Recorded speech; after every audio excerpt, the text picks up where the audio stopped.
Hey, what is up, guys? I'm your boy Nick with Pick My Man. We are back with another one where we've been on the grind lately. I mean, we've been pumping out video after video, guys. Let's freaking go. So I posted a community post last night. I was like, yo, if you get over 15 likes, and I was hoping it'll probably take like what 2-3 days or 5 days, a couple of days to get to 15 likes.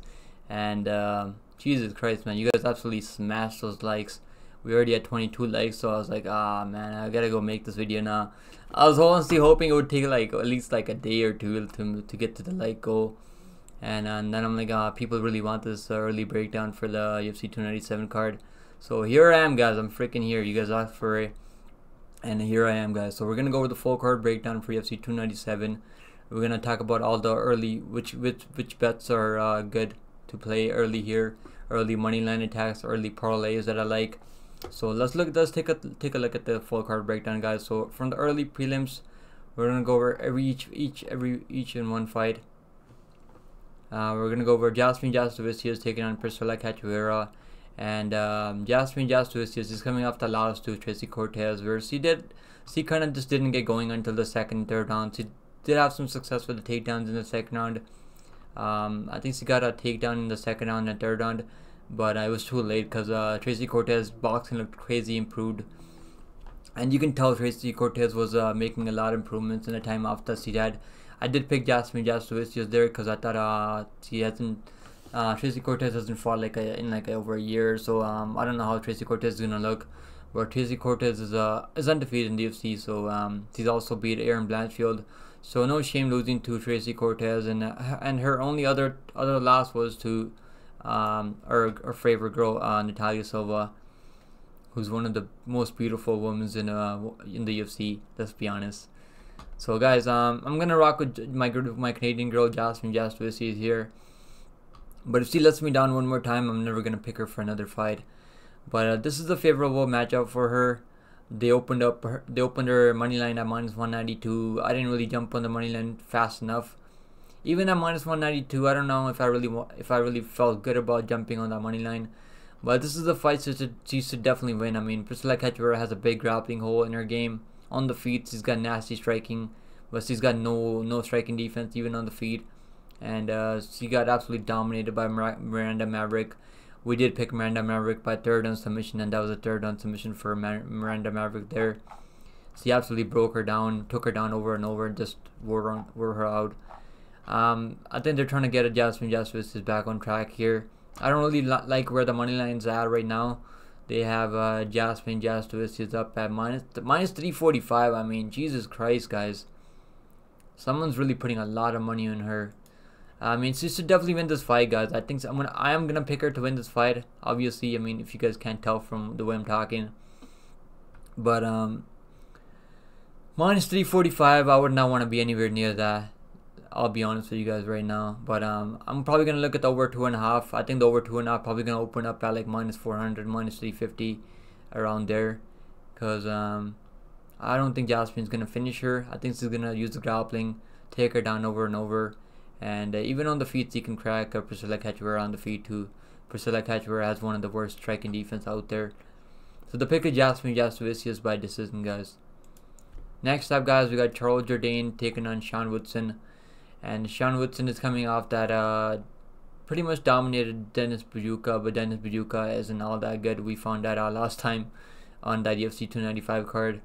In this fight against Luis Saldana, guys, if you guys remember that fight, he got knocked down like four or five times. I mean, and almost was on the verge of being finished. I mean, Luis Saldana has negative fight IQ, and when he dropped him like the second time in the second round, he kind of just soccer kicked him while Sean Woodson was down.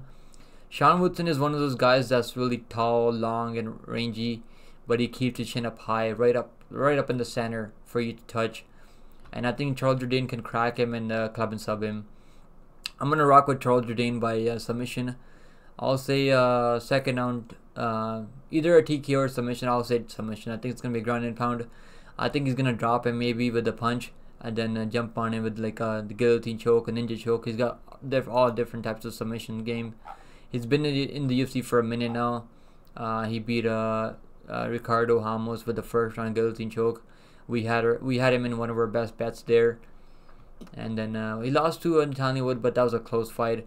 Against Shane Burgos, I thought he kind of got robbed against Shane Burgos. He had a 10-8 round in the 3rd round. Absolutely put it on Shane Burgos, but Shane Burgos is crazy tough and durable. I don't think Sean Woodson's going to be that durable. This would be a TKO loss for Woodson here. But Julian Rosta submitted him 3 years ago. He's making some improvements, but I think they're trying to set up Charles Jourdain for a win here. I bet on him at -115, and I think he's a really good money line play. Right now, Charles Jourdain is -150, so some money came in. He opened up at +105. I attacked his money line at -115 right away. I wish I could have got plus money on him, but even -150 isn't bad. But now he's sitting at -150. I mean, -150 isn't too bad either, in my opinion. I think he's gonna win this fight, and I think his money line is a safe play. Not a safe play. I mean, it's a fight. It's MMA, but it's one of the better plays, better values on the card. He's gonna be fighting in Canada. Sean Woodson doesn't really finish anyone. Even if Sean Woodson is able to go to decision, I think it's gonna be our boy Jourdain getting the win there in his hometown, Canada. I mean, Woodson's gonna have to put in a lot of work. Excuse me, or either finish the fight, or he's gonna have to put in a lot of work, win 2 out of 3 rounds clearly, and I just don't see that happening without him getting clipped. You can still get him at -138 on Beve, so I like that money line play on Jourdain. I think it's one of the better values on the card. Next up, guys, we got Yohan Lainesse taking on Sam Patterson.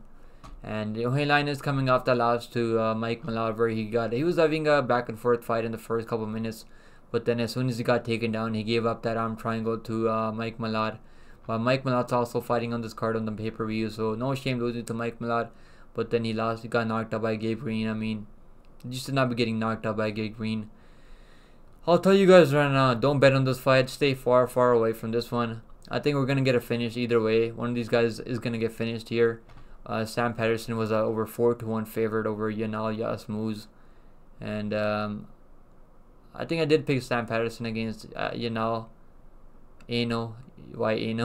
Yasmuz. But I'm going to rock with the Yohan Lainesse here. I know most people are picking Patterson here on Topology. I can't trust his chin. He's so stiff when he's striking. Keeps his chin up super high. And I'm going to rock with my Canadian guy here, Yohan Lainesse, by, I'll say knockout. I think he can catch him on the chin. Next up, guys, we got Malcolm Gordon taking on Jimmy Flick. Another fight that no one should be betting on, let's be honest. Malcolm Gordon opened up at +105. He's -150 now. I mean, I don't know who's betting on Malcolm Gordon, but he did. This was an arm injury for Denise Bondar, who's an absolute fraud, who's going to be fighting in January. But he did beat Francisco Figueiredo, and I did bet on him there against Figueiredo. I think he can stay safe from the submission game of Jimmy Flick. Jimmy Flick has no striking. This guy cannot throw a hand to save his life. He can't throw a punch to save his life. He's got no chin. He's been knocked out back to back. He's knocked out by Charles Johnson. You should not be getting knocked out by Charles Johnson on any given day. Let's be honest. He's got no wrestling. He can't get the fight to the ground at all. He's not the strongest guy for the weight class either. But he's one of these guys that can like snatch something up in a grappling exchange. So if Malcolm Gordon tries to grapple with him, it's not gonna end well for him. But I think they're trying to set him up for a win here. Malcolm Gordon, I'm gonna pick him by knockout, but I don't trust him enough to put money on him. Malcolm Gordon is where is he? Malcolm Gordon is -115. He opened up at -105. Jimmy Flick plus -105. I think I like the under 2.5. I think one of these guys is gonna finish each other, and I don't think they both have suspect durability. They both don't have a good chin on them. So I'm gonna pick Malcolm Gordon here by knockout because I think he's got a little bit better striking. At least he knows how to throw a punch, whereas Jimmy Flick can't throw a freaking punch to save his life. So I'm gonna pick Gordon here by knockout. Next up, guys, we got Chris Curtis taking on Marc-André Barriault, and Chris Curtis is a very good technical boxer. He was getting outworked by Nasruddin Imava, getting his ass kicked, getting his ass handed to him before Nasruddin Imava accidentally poked his eye, and the referee called it a no contest. But that fight was not even close. I'm gonna rock with underdog here. Chris Curtis is like minus 150. He's fought a much better level of competition. He should win, I mean, but he normally goes to decision, doesn't knock that many people out. And I like the over 2.5 in this one. I think the over 2.5 is gonna hit. I don't see either one of these guys finishing each other. I think they're gonna open the overs at 1.5, and I'm gonna jump on the 1.5 right away. Both Marc-André Barriault is super tough. This guy's a junkyard dog. He's gonna go out there, fight for your money, and I'm gonna pick the underdog here. I got to him at plus 155. Now Marc-André Barriault is sitting at minus 120, so some dog money coming in on him. He opened up at plus 100, so the books think this fight is gonna be extremely close. Marc-André Barriault is gonna be fighting in Canada in his hometown, and Chris Curtis is gonna have to really outwork him for 3 rounds or knock him out. And I think this fight's gonna be close, and I'll take the underdog in this one. I picked him against Eric Anders. I picked him against Julian Markers, and he got it done. I think I picked Anthony Hernandez there because Anthony Hernandez has crazy cardio, and then he submitted the Jourdain Wright. I mean, Jourdain Wright's cut from the UFC, I think. Both these guys have only been knocked out once in their career. Chris Curtis was knocked out by Ray Cooper in PFL, whereas Barriault was knocked out by Chidi like 2 years ago. They're both really tough. I like the over 2.5 a lot here, but I'm gonna pick the underdog just because I'm not gonna trust Chris Curtis to go out there in Canada at minus 150, and he's gonna fight very close. He fought very close with Kevin Gastelum. Didn't try to change the fight at all. Just got outstruck and got outworked. Next fight, guys, we got Serhiy Sidey taking on Ramon Torres. I'm gonna pick Serhiy Sidey. This is a rematch. In the first fight, they had a premature stoppage, guys, because Ramon Torres, he got dropped, got knocked down, and the referee stepped in right away. Even though Serhiy Sidey was close to finishing the fight, he was landing some nasty ground and pound, but the referee called it a little bit too early, and Dana White didn't like it, so they gave Ramon Torres another opportunity to come back and fight on the Dana White Contender Series. And you've got a big win as a pretty big underdog, as a 2-1 underdog over Cortavius Romavius. I don't know why Cortavius didn't go grapple. Cortavius is a wrestler. Instead, he goes out there trying to knock Torres out, who's a better striker. But in this fight, I think Serhiy Sidey is just more well-rounded. He's gonna have the grappling advantage, and he's a freaking tank, man. He's fighting in Canada, and he's fighting out of Ontario, where I live. So I'm rocking with my Canadian guy, man. My boy Serhiy Sidey. I think he's gonna get it done by knockout, TKO. But Torres is a dog, man. This dude's gonna go out there and fight for your money. So I don't have a bet on Serhiy Sidey yet. I can't really bet him at money over 2-1. But I'm probably gonna look at the props, maybe inside the distance for Serhiy Sidey. I like the inside the distance for Serhiy Sidey. Next up, guys, we got Gillian Robertson taking on Polyana Viana. And I'm going to rock with the another underdog pick here, Polyana Viana, until I do more tape study. Gillian Robertson has horrible grappling, horrible wrestling. So you couldn't even get Tabitha Ricci to the ground. Tabitha Ricci is a black belt, but she just got outstruck. Just kind of accepted the loss there. And I don't like to see that. I picked her as an underdog against Pierre Rodriguez, who got absolutely fraud checked there. I think she was underdog, right? I picked her by second on submission there, and she got a second on the armbar. She absolutely dominated her. Okay, so he was a slight favorite, but I think by the time the fight started, I think she's the underdog. Yeah, so I'm gonna go with the Polyana Viana here. I think she's gonna be the much better striker on the feet. She's got power in her hands too. She knocked out Jinyu Frey, and she got knocked down by Jasmine Lucindo, but Jasmine Lucindo's a freaking like a man in a woman's body. Let's be honest. She got struck by Tabitha Ricci, but it was a more competitive fight than Gillian Robertson had with the Tabitha Ricci. Let's be honest. I'm gonna rock with the underdog here. I can't trust Gillian Robertson at these odds, but I'll do more tape study. But by the time the fight starts, I'll probably pick flip maybe if the odds get a little bit closer. If you can get Gillian Robertson minus 120, I think that's not too bad. But at minus 150, I don't know. I can't really trust her at those odds. But I'm gonna rock with Polyana Viana for now. Most people are picking Robertson by submission. I get it, but I don't think she's gonna be able to get the fight to the ground that easy. Next up, guys, we got Brad Katona taking on Garrett Armfield. I'm I'm gonna rock with Katona here. I think he's the better, more well-rounded fighter. He can go for takedowns too. He had a fight of the night with Cody Gibson, who's a UFC veteran. He's fighting Ultimate Fighter too. Fought in Brave FC. Got some really good wins there. Fought some Russians over there, and he's really well-rounded. Really has really good durability. Garrett Armfield made his UFC. He made his UFC debut against David Inama. Got smoked. Arm triangle. Then he fought on that Max Holloway card. I think Max Holloway versus Jambi in Singapore, if I'm not wrong. I think I should be right about that. I think it was that. Yeah, it was that Holloway card. Yeah. I'm gonna rock with Brad Katona by decision here, guys. I think he's gonna get it done, and I have a bet on him at -166. The money lines haven't moved all that much, and I think he can go for takedowns here too. And I think he can out volume Armfield here, but Armfield's got power in his hands, so he's gonna have to watch out a little bit.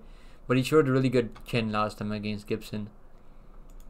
Next up, guys, we got Dominick Reyes taking on Carlos Ulberg. I'm not gonna waste too much time here. Dominick Reyes doesn't have a chin anymore. He's been knocked out 3 times back to back, and even if he was a +500 underdog here, I still would not pick him here. I think Carlos Ulberg at -218 right now is an absolute gift. I bet him at -205. Even at -218, the line hasn't moved all that much, but I think the line he will close in at like -300, -350, even 4-1. I could see him closing in at like 4-1. He hasn't fought the level of competition that Dominick Reyes has fought, but I think he's gonna get this done, and I think he's gonna be a first-round TKO. Dominick Reyes got dropped by a jab from Span. I mean, spinning elbowed by the former champion Prohajka, knocked out by Jan Blachowicz. That was a pretty brutal knockout. And that fight against John Jones absolutely changed his career, and that sucks, man, to see Dominick Reyes take this many L's in a row. He should just hang it up, man. I don't think he's gonna have much success in the UFC. I'm gonna rock with the blackjack here. This guy's cast for us every time. We picked him in every fight in the UFC except for I think Chukwi. I think Chukwi. No, not Chukwi. Njukwani. Chukwu. Yeah, Kennedy Chukwu. Did I pick him in that fight? I can't remember if I picked him in that fight. I think I did pick Chukwu there. Yeah, I did pick him as an underdog there. But that was a back and forth fight, man. He kind of gassed out, but now he's much more patient now. And he's finished his last 4 opponents. And the UFC is not doing any favors to Reyes here with the matchmaking. And I think Carlos Ulberg is going to smoke him bad in the first round by knockout. I'll stay in the first 2 minutes too. Maybe even in the first minute. I think he's a really good parlay piece, and I think you can max bet his money line. At -218, I think that's a gift, guys. I really do. I told you guys last time that Leon Edwards at -125 is an absolute gift. And people that listened to me, you made some easy money. People that didn't listen to me, is what it is. I guess they find out now. But Ulberg is -218, I think now. He's -218. He's -240, -225 on other books. I think you should jump on it right now before he closes in at like -300, 350, -400. I could definitely see him closing in at like -350, -375 because of how their careers are going.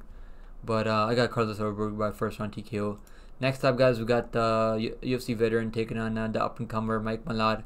Mike Malott's one of the biggest, hottest prospects out of Canada. And he's looked really good, man. He's submitted everyone in the UFC. I mean, he's finished everyone.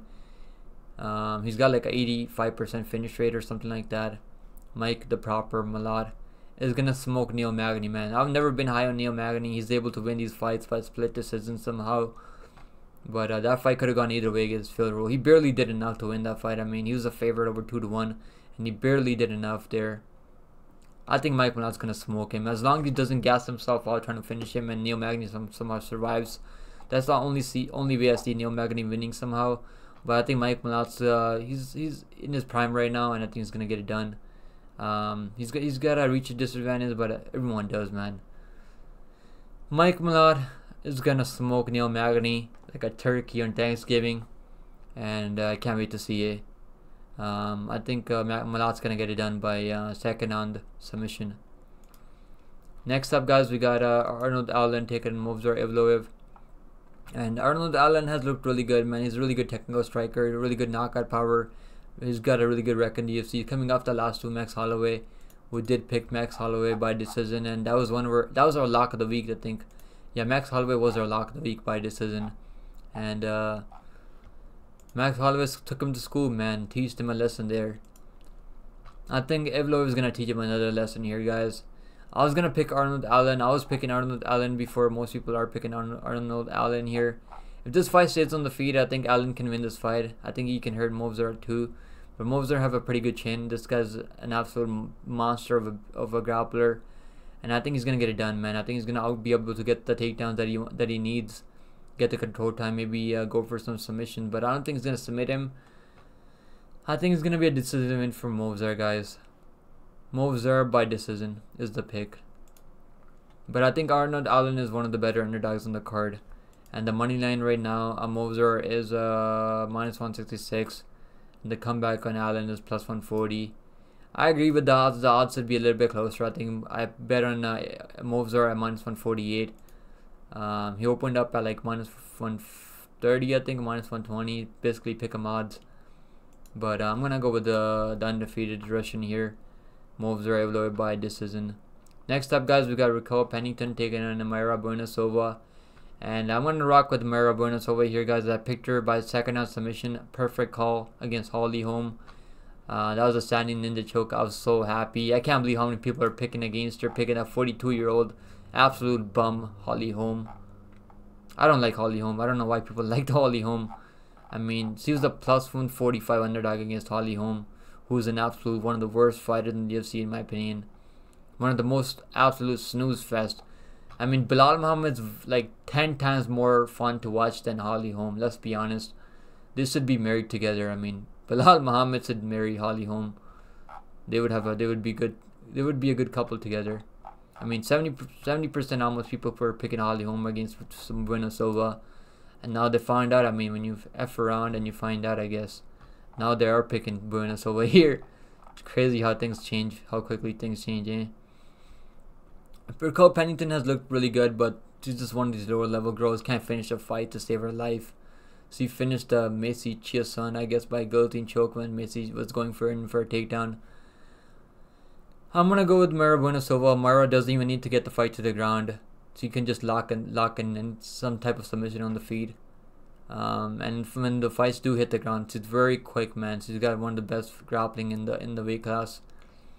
And I'm gonna go with her by second round submission again, guys. Second round submission for Buenasova.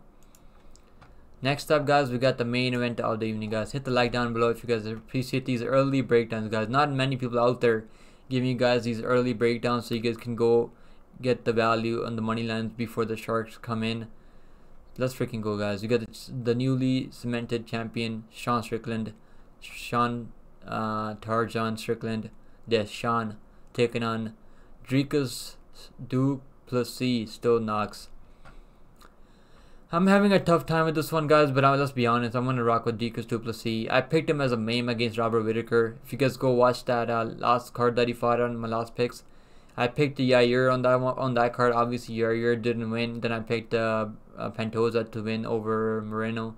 And then I picked, what's his name? Then I also picked, du Plessis to win over Whittaker. And not many people on YouTube were picking du Plessis in that one.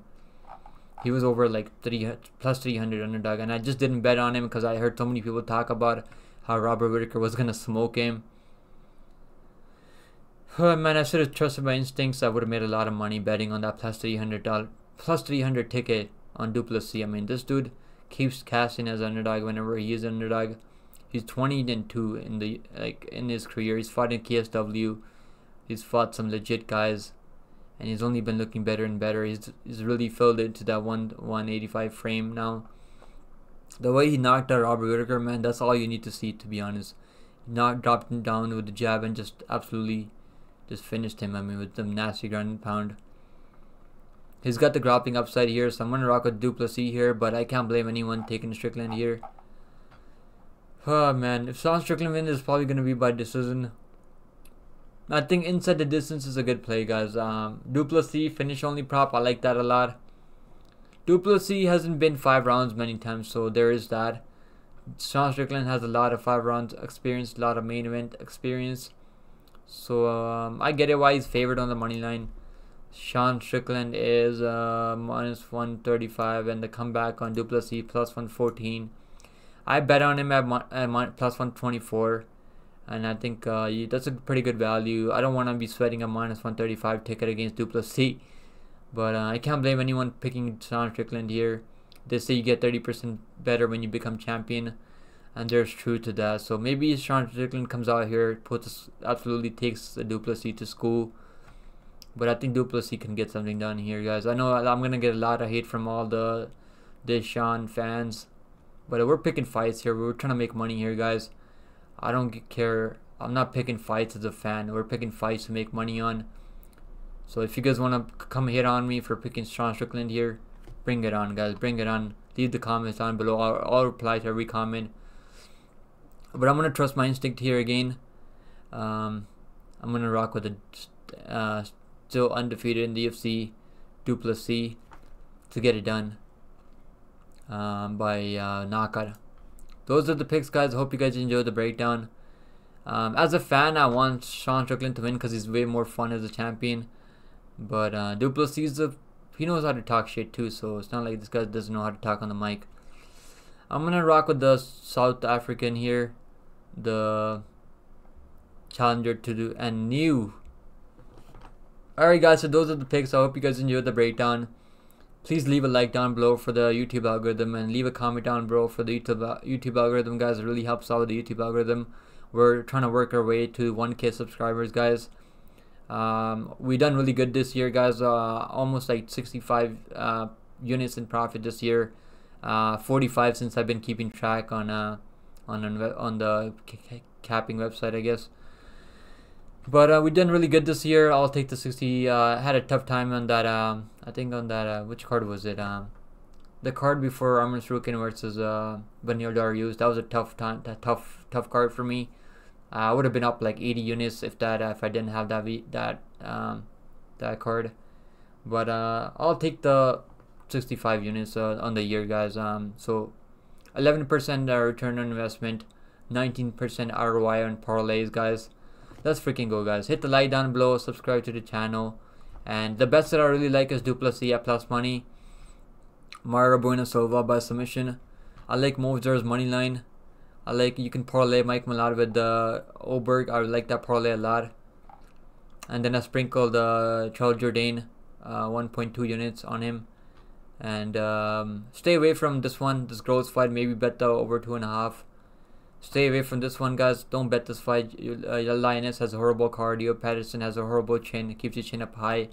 Stay away from this one, guys. I would not advise anyone to bet on this one. And if you're gonna bet this one, take the underdog Marc-André Barriault. Stay away from this one. Who knows what's gonna happen? But I think Serhiy Sidey can get it done. But this dude Taveras is dangerous. He's got power in his hands. And stay away from this girls fight, guys. Please, I'll save you money if you stay away from this one. I like Carlos Ulberg and that Mike Malott parlay, and I like Movsar money line a lot. I think it's one of the better values on the card. And Silva by submission. I'm gonna bet that submission prop 100%. Even the money line isn't bad for her. So those are the picks, guys. Those are the bets. I hope you guys enjoyed the breakdown. Leave a like and comment down below. Subscribe to the channel, guys. We're trying to hit 1K subscribers. We're on the way to 1K. Let's freaking go, guys. I appreciate you all. Happy holidays.